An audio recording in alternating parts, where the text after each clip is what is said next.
सुप्रभात बच्चों, आज हम आपकी पाठ्यपुस्तक हिंदी भाग 1 की पाठ संख्या 7 को पढ़ेंगे, जिसका शीर्षक है फांसी से पहले।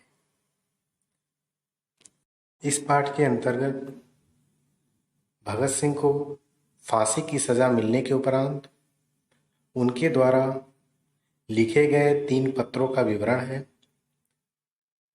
जिसमें से पहला पत्र उन्होंने अपने मित्र बटुकेश्वर दत्त को भेजा, जिसमें उन्होंने क्रांति को जारी रखने का आह्वान किया था। दूसरा पत्र उन्होंने ब्रिटिश सरकार को भेजा, जिसमें उन्होंने अपने द्वारा किए गए कार्य को सही ठहराया तथा फांसी के बजाय गोली से उड़ा देने की बात कही। तीसरा पत्र उन्होंने अपने अन्य मित्रों को भेजा, जिसमें उन्होंने अपने सपनों का जिक्र किया तथा वह कैसा भारत बनाना चाहते थे, इस बारे में भी उन्होंने उसमें बातें लिखी। तो आइए अब हम जानेंगे भगत सिंह के पत्रों के बारे में। फांसी की सजा सुनने के बाद नवंबर 1930 में मुल्तान जेल में बंदी अपने साथी बटुकेश्वर दत्त के नाम लिखा भगत सिंह का पत्र। सेंट्रल जेल, लाहौर, नवंबर 1930। भगत सिंह लाहौर की जेल में बंद थे और उनके मित्र बटुकेश्वर दत्त मुल्तान, जो कि पाकिस्तानी पंजाब का एक शहर है, पाकिस्तान में प्रांत है पंजाब, वहाँ का एक शहर मुल्तान, वहाँ वे बंदी थे। तो फांसी की जब सजा सुनाई गई तो भगत सिंह जी ने उनको पत्र लिखा, और जैसा कि हम पहले ही जान चुके हैं कि इस पाठ में भगत सिंह द्वारा लिखे 3 पत्रों का विवरण है, तो उनमें से पहला पत्र है। अब उसमें लिखा क्या है, देखिए। प्यारे भाई, मुझे दंड सुना दिया गया है और फांसी का आदेश हुआ है। इन कोठरियों में मेरे अतिरिक्त फांसी की प्रतीक्षा करने वाले बहुत से अपराधी हैं। ये लोग यही प्रार्थना कर रहे हैं कि किसी तरह फांसी से बच जाए, परंतु उनके बीच शायद मैं ही एक ऐसा आदमी हूँ जो बड़ी बेताबी से उस दिन की प्रतीक्षा कर रहा है जब मुझे अपने आदर्शों के लिए फांसी के फंदे पर झूलने का सौभाग्य प्राप्त होगा। उन्होंने अपने मित्र से कहा, मुझे सजा सुना दी गई है, सजा फांसी की है। मैं जिस जेल में बंद हूँ, वहाँ अनेक तरह के अपराधी हैं जिनको फांसी की सजा सुनाई गई है, पर वे घबराए हुए हैं, वे डरे हुए हैं, किसी भी तरह फांसी से बचना चाहते हैं। परंतु मैं बिल्कुल घबराया हुआ नहीं, मुझे बिल्कुल डर नहीं है फांसी से, बल्कि मैं तो बड़ी ही बेताबी से उस दिन का इंतजार कर रहा हूँ जब मैं अपने आदर्शों के लिए फांसी के तख्ते पर खुशी खुशी चढ़ जाऊंगा। आगे वो बोलते हैं, मैं खुशी के साथ फांसी के तख्ते पर चढ़कर दुनिया को यह दिखा दूंगा कि क्रांतिकारी अपने आदर्शों के लिए वीरता से बलिदान दे सकते हैं। उनको डर इसलिए नहीं लग रहा क्योंकि उन्होंने देश हित के लिए, देश को स्वतंत्रता दिलाने के लिए क्रांति की थी, और वह इसीलिए खुशी खुशी फांसी के फंदे पर चढ़ जाना चाहते हैं ताकि लोग देखें और समझें कि क्रांतिकारी अपने आदर्शों के लिए वीरता से बलिदान दे सकते हैं। अब आगे भगत सिंह जी कहते हैं, मुझे फांसी का दंड मिला है, किंतु तुम्हें आजीवन कारावास का।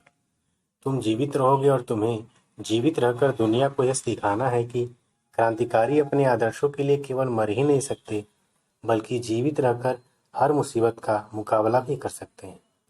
मृत्यु सांसारिक कठिनाइयों से मुक्ति प्राप्त करने का साधन नहीं बननी चाहिए, बल्कि जो क्रांतिकारी संयोगवश फांसी के फंदे से बच गए हैं, उन्हें जीवित रहकर दुनिया को यह दिखा देना चाहिए कि वे न केवल अपने आदर्शों के लिए फांसी पर चढ़ सकते हैं, बल्कि जेलों की अंधकारपूर्ण छोटी कोठरियों में घुट घुट कर निकृष्टतम दर्जे के अत्याचारों को भी सहन कर सकते हैं। आजीवन कारावास एक प्रकार का दंड है जिसमें दोषी को अपने संपूर्ण जीवन अथवा अपने जीवन के 20 वर्षों को कैदी के रूप में काटने पड़ते हैं। और इसी प्रकार का दंड बटुकेश्वर दत्त जी को मिला था। संयोगवश का अर्थ होता है अचानक, अकस्मात। निकृष्टतम का अर्थ होता है नीच, तुच्छ। तो इस पत्र में आगे भगत सिंह जी कहते हैं अपने मित्र बटुकेश्वर जी को कि मुझे फांसी की सजा मिली है, मैं कुछ ही दिनों बाद मृत्यु को प्राप्त हो जाऊंगा, परंतु तुम जीवित रहोगे और तुम्हें जीवित रहना भी चाहिए। और जीवित रहकर तुम देश हित में जो भी कार्य कर सकते हो उसे पूरी लगन से करना। मेरी मृत्यु लोगों के लिए ऐसी साबित न होने पाए कि मैंने सांसारिक दुखों से परेशान होकर मृत्यु को गले लगा लिया, बल्कि तुम्हारे जीने से लोगों को यह भी प्रेरणा मिलनी चाहिए कि क्रांतिकारी सांसारिक तकलीफों से बचकर मृत्यु को ही प्राप्त नहीं करते, बल्कि जीवित रहकर भी जेलों में दिए जाने वाले अंग्रेजों के द्वारा निकृष्टतम दर्जे के अत्याचार का अर्थ है तुच्छ दर्जे के अत्याचारों को भी सहन कर सकते।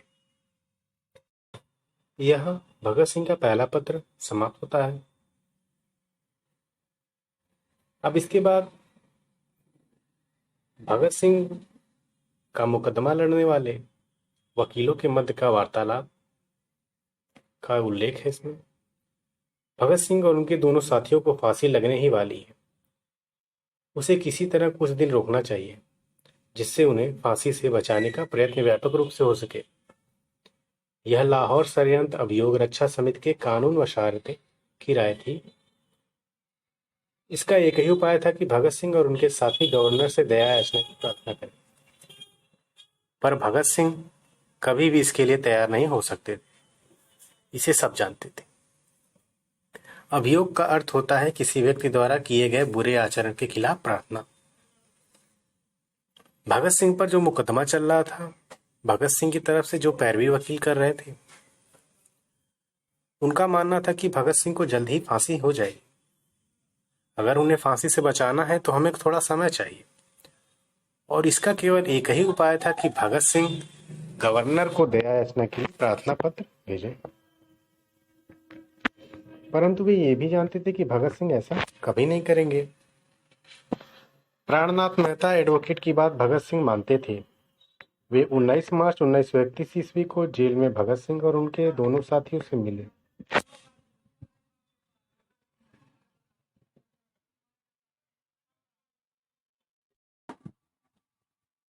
घुमा फिराकर उन्होंने उनसे जीवन दान प्रार्थना पत्र की बात कही और विश्वास दिलाया कि आप लोग हाँ कर दें तो हम प्रार्थना पत्र की भाषा ऐसी कर देंगे कि उससे आपका जरा भी सम्मान कम न हो। दूसरे साथी तो इससे नाराज हुए, पर भगत सिंह ने मान लिया और कहा, अच्छी बात है, तुम तैयार कर लाओ जीवन प्रार्थना पत्र। प्राणनाथ मेहता खुशी खुशी लौटे और कई कानून वशारदों से मिलकर रात भर जीवन दान प्रार्थना पत्र का प्रारूप बनाते हुए दूसरे दिन 20 मार्च 1931 को जब वे जेल गए तो भगत सिंह ने कहा, हमने तो भेज भी दिया गवर्नर पंजाब को अपना प्रार्थना पत्र, और उन्होंने निम्नलिखित पत्र उनके हाथ पर रख दिया। प्राणनाथ मेहता जी भगत सिंह के काफी करीबी माने जाते थे और भगत सिंह को समझाने का दायित्व तो प्राणनाथ मेहता जी पर ही था।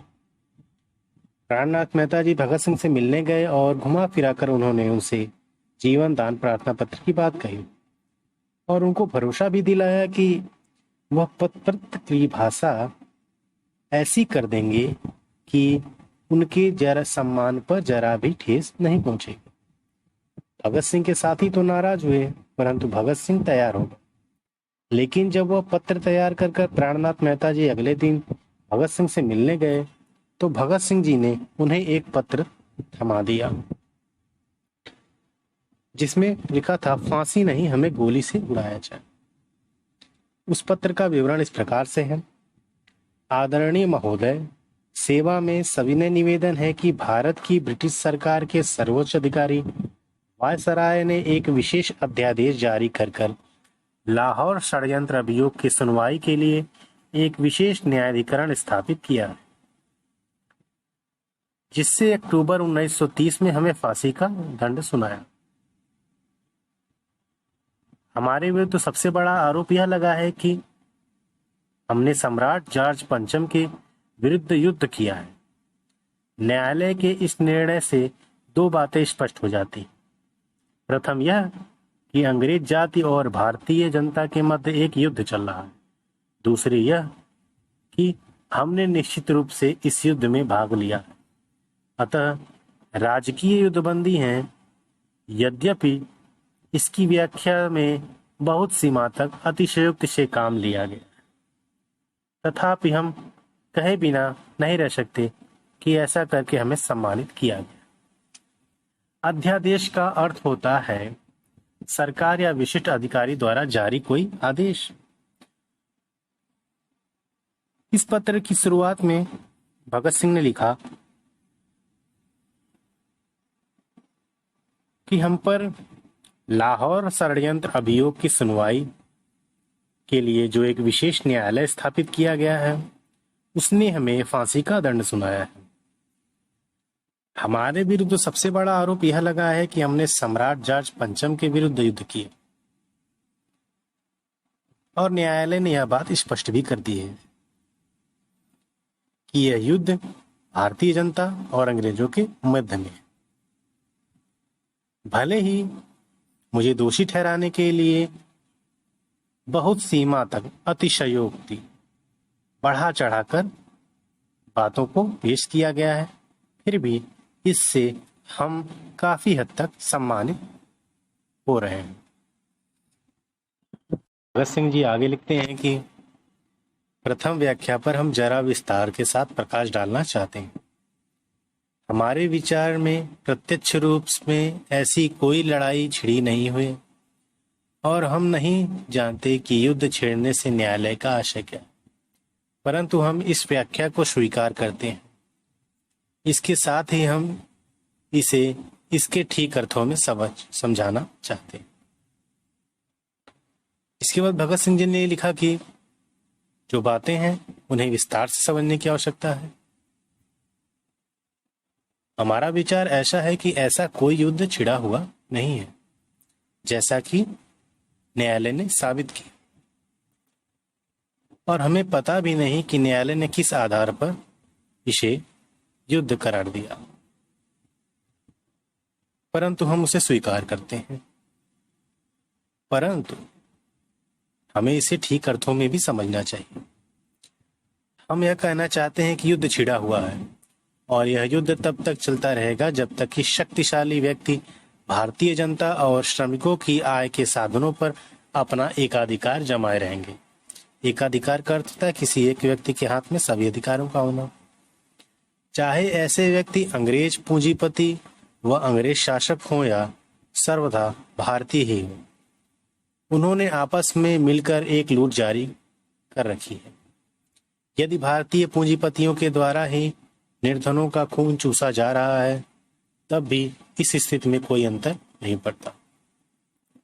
आपकी सरकार कुछ नेताओं या भारतीय समाज के मुखियाओं को प्रभाव जमाने में सफल हो जाए, कुछ सुविधाएं मिल जाएं अथवा समझौते हो जाएं, उससे भी स्थिति नहीं बदल सकती। जनता पर इन सब बातों का प्रभाव बहुत कम पड़ता है। भगत सिंह ने इस युद्ध का अर्थ समझाने का प्रयास किया। उन्होंने कहा यह युद्ध तब तक चलता रहेगा जब तक शक्तिशाली लोग जनता और श्रमिकों के अधिकारों को अपने में समेटे रहेंगे।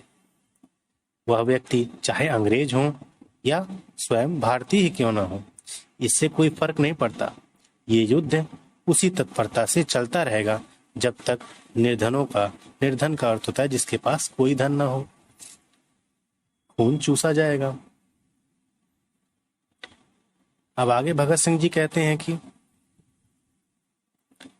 इस बात की भी हमें चिंता नहीं है कि एक बार फिर युवकों को धोखा दिया गया है, और इस बात का भी भय नहीं है कि हमारे राजनीतिक नेता पथभ्रष्ट हो गए और वे समझौते की बातचीत में इन निरपराध बेघर और निराश्रित बलिदानियों को भूल गए।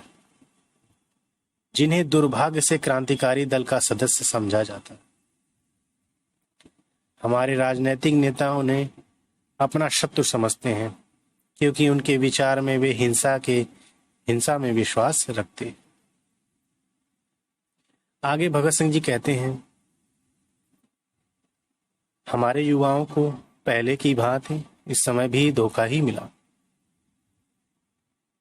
हमारे जो नेता हैं वो अपने रास्ते से भटक गए, पथ से भ्रष्ट हो गए हैं।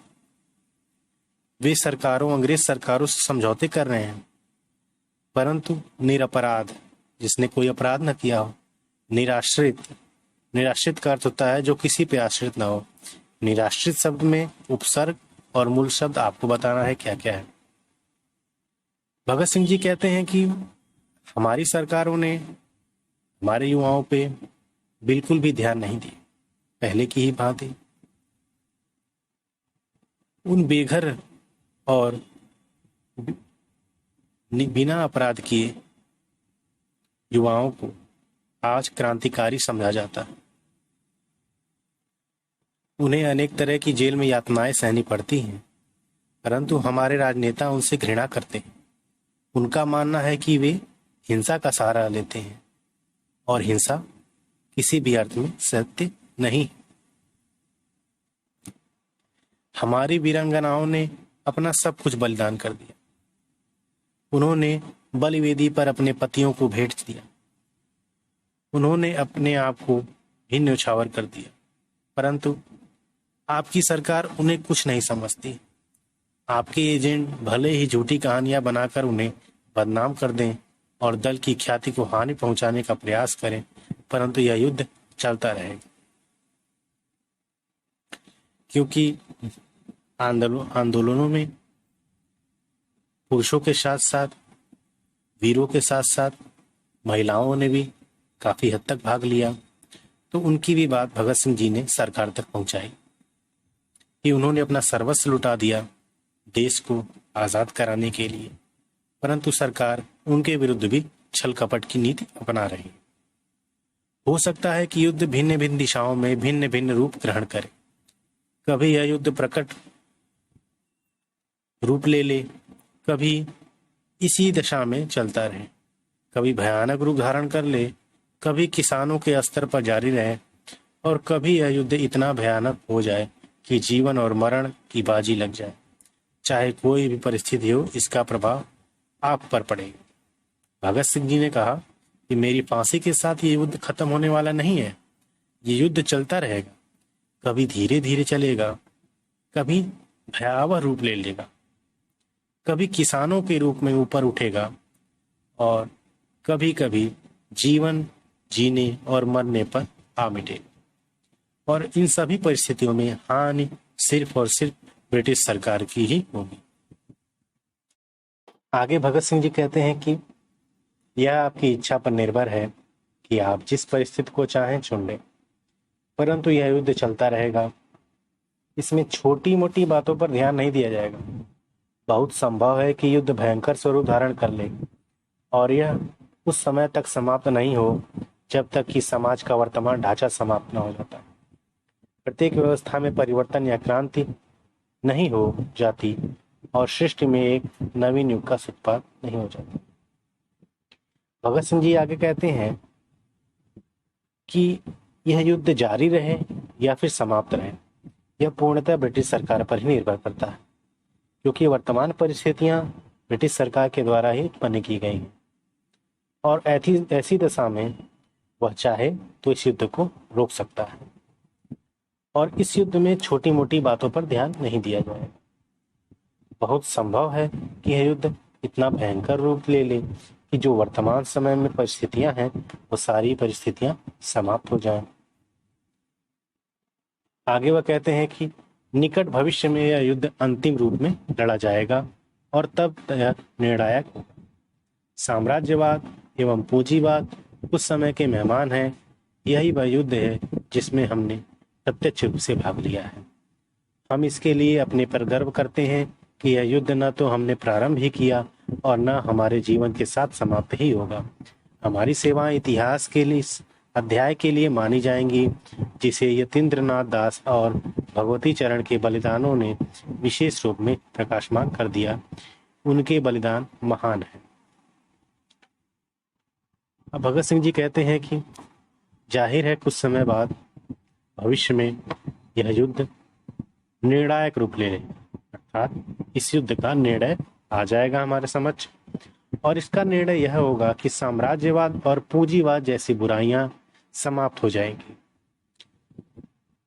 हमें खुशी है कि हमने इस युद्ध में प्रत्यक्ष रूप से भाग लिया, और इस बात की भी खुशी है कि यह युद्ध हमारे साथ शुरू भी नहीं हुआ और न हमारे जाने के बाद समाप्त होगा। यह युद्ध चलता रहेगा जब तक हमारे देश को स्वतंत्रता नहीं मिल जाती। जहां तक हमारे भाग्य का संबंध है, हम पूरा जोर देकर आपसे यह कहना चाहते हैं कि आपने हमें फांसी पर लटकाने का निर्णय कर लिया है। आप ऐसा करेंगे ही। आपके हाथों में शक्ति है और आपको अधिकार भी प्राप्त है, परंतु इस प्रकार आप जिसकी लाठी उसकी भैंस वाला सिद्धांत ही अपना रहे हैं और उस पर कटिबद्ध हैं। वकील अभियोग की सुनाई इस वक्तव्य को सिद्ध करने के लिए पर्याप्त है कि हमने कभी कोई प्रार्थना नहीं की और अब भी हम आपसे किसी प्रकार की दया की प्रार्थना नहीं करते। हम आपसे केवल यह प्रार्थना करते हैं कि आपकी सरकार के ही एक न्यायालय के निर्णय के अनुसार हम पर युद्ध जारी रखने का अभियोग। इसके आगे भगत सिंह जी ने लिखा कि हमारे भाग्य की चिंता आप मत करिए। हम आपसे एक बात रखना चाहते हैं आपके समक्ष कि आपने जो हमें फांसी पर लटकाने का निर्णय लिया है, आप वो जरूर करेंगे, क्योंकि आपके हाथों में शक्ति है, आपको अधिकार है, और इस प्रकार आप जिसकी लाठी उसकी भैंस वाला सिद्धांत अपना रहे हैं, अर्थात जिसके हाथ में ताकत है उसी के कानून चलता है। वकीलों के अभियोग, वकील जो पैरवी कर रहे थे, उसमें वकीलों के द्वारा दिए गए वक्तव्य से यह सिद्ध है कि हमने कभी कोई प्रार्थना नहीं की आपसे कि हमें फांसी की सजा से मुक्त कर दिया जाए, परंतु हम आपसे एक प्रार्थना करना चाहते हैं कि आप ही के एक न्यायालय ने हम पर अभियोग लगाया है कि हमने ब्रिटिश सरकार के खिलाफ युद्ध लगा है। इस स्थिति में हम युद्धबंदी हैं और इसी आधार पर हम आपसे मांग करते हैं कि हमारे प्रति युद्धबंदियों जैसा ही व्यवहार किया जाए, हमें फांसी के बदले गोली से उड़ा दिया जाए। अब यह सिद्ध करना आपका काम है कि आपको उस निर्णय में विश्वास है जो आपकी सरकार के एक न्यायालय ने दिया है। आप अपने कार्य द्वारा इस बात का प्रमाण दीजिए। हम विनय पूर्वक आपसे प्रार्थना करते हैं कि आप अपने सेना विभाग को आदेश दें कि हमें गोली से उड़ाने के लिए सैनिक टोली भेज दी जाए। भवदीय भगत सिंह सुखदेव राजगुरु। भगत सिंह जी ने अंतिम में प्रार्थना की पंजाब के गवर्नर से कि आप ही के एक न्यायालय ने हमें युद्धबंदी माना है और आपके कानून के हिसाब से युद्धबंदियों को गोली से उड़ा दिया जाता है। अगर आपको विश्वास है कि हम युद्धबंदी हैं तो आपको हमें फांसी पर लटकाने की बजाय गोलियों से उड़ा देना चाहिए। हम आपसे प्रार्थना करते हैं कि अपनी सेना को भेजिए और हमें गोलियों से उड़ा दीजिए। यहाँ उनका पत्र समाप्त होता है।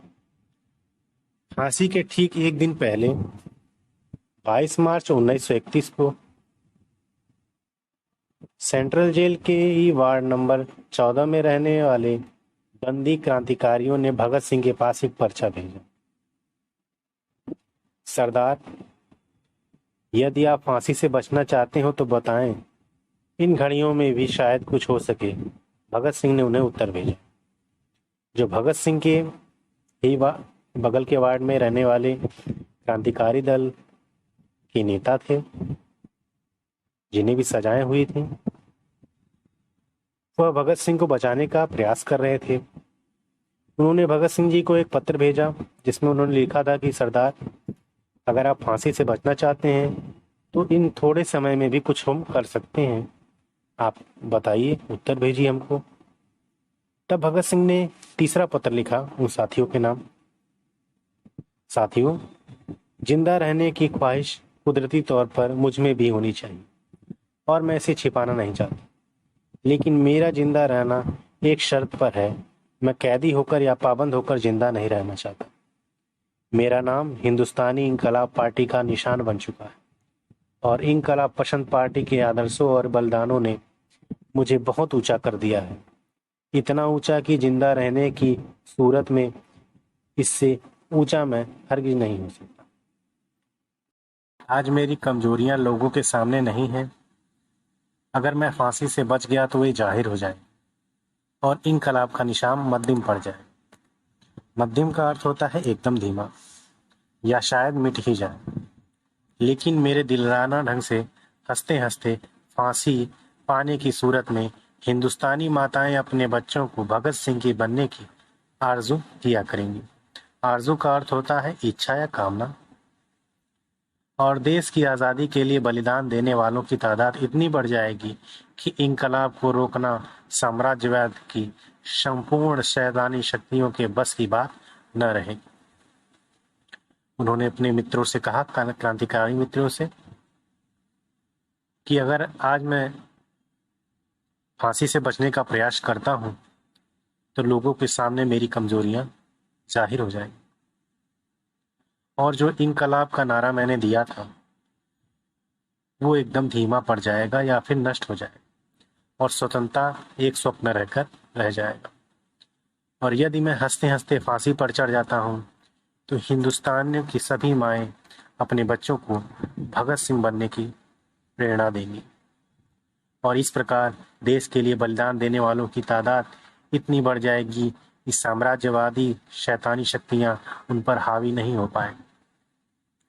हाँ, एक विचार आज भी चुटकी लेता है। देश और इंसानियत के लिए जो हसरतें मेरे दिल में थी उनका 1000वां हिस्सा भी मैं पूरा नहीं कर पाया। अगर जिंदा रह सकता तो शायद उनको पूरा करने का मौका मिलता और मैं अपनी हसरतें पूरे कर सकता। इसके सिवा कोई लालच मेरे दिल में फांसी से बचने के लिए कभी नहीं आया। मुझसे ज़्यादा खुशकिस्मत कौन होगा। मुझे आजकल अपने आप पर बहुत गर्व है। अब तो बड़ी बेताबी से आखिरी इम्तिहान का अर्थ होता है परीक्षा का इंतजार है। आरजू है कि वह और करीब हो जाए। भगत सिंह जी अंतिम बात लिखते हैं कि हाँ, मुझे फांसी से बचने का सिर्फ एक ही लालच है कि जो कुछ भी मैंने सोचा था इंसानियत के लिए, अपने देश के लिए, उसका 1000वां भाग भी मैं नहीं कर पाया। बस यही एक कारण है जिससे मैं फांसी से बचने के लिए सोच सकता हूँ। परंतु अब ऐसा समय आ गया है, मुझे लगता है मुझसे खुशकिस्मत कोई नहीं है और मुझे अपने ऊपर बहुत ही गर्व हो रहा है। अब तो बस मैं यही चाहता हूँ कि फांसी का समय और नज़दीक आ जाए। आपका साथी भगत सिंह।